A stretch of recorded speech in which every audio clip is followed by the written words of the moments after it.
Hello guys, nag-PM sa akin, no, sagutin natin, no. Ang sabi niya, monetize na daw siya sa in-stream ads, pero wala daw siyang live stream ads na ibinigay ni Meta kasi ang gamit rin niya ay profile.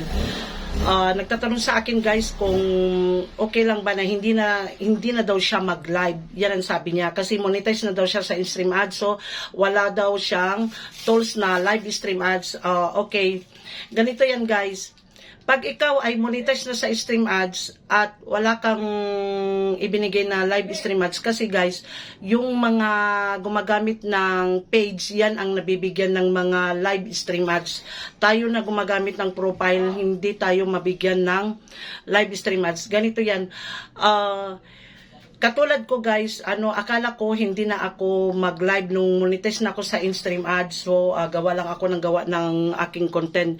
Pero, ganito pala yan guys. Minsan-minsan ay tayo ay mag-live. Hindi pwede na hindi tayo mag-live.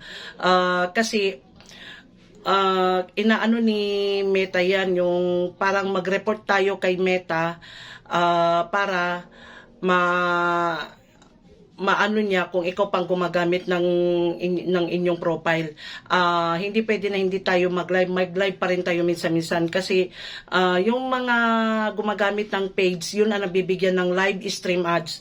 So katulad ko guys, halimbawa itong video ko sa live ay walang lumalabas dito na ads, hindi ito malalagyan ng ads. Kung profile, kung page ang gamit mo, yan malalagyan ng ads kasi profile kasi ang gamit ko guys, so hindi nalalagyan ng ads itong mga video ko sa live.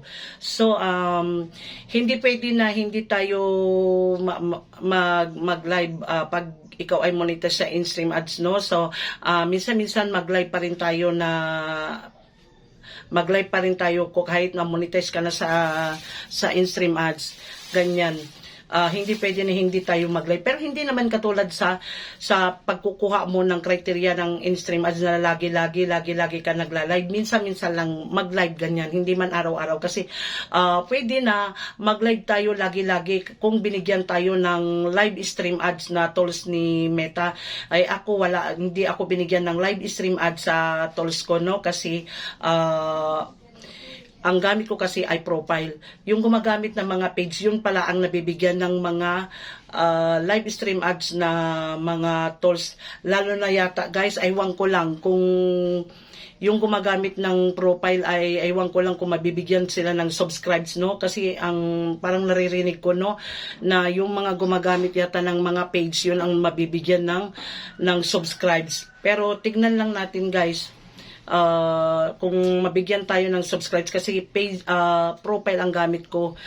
May page ako pero yun ay ginagamit ko sa pagpopos ng mga tinitinda ko na mga fruit seedlings, ganyan. So hiwalay sila. So itong profile ang ginagamit ko na sa pag-vlog, no. So yung page ko, yan ang ginagamit ko para sa mga pagpopos ko sa mga dwarf grafted fruit seedling. Yun ang mga negosyo ko guys. So hiwalay sila.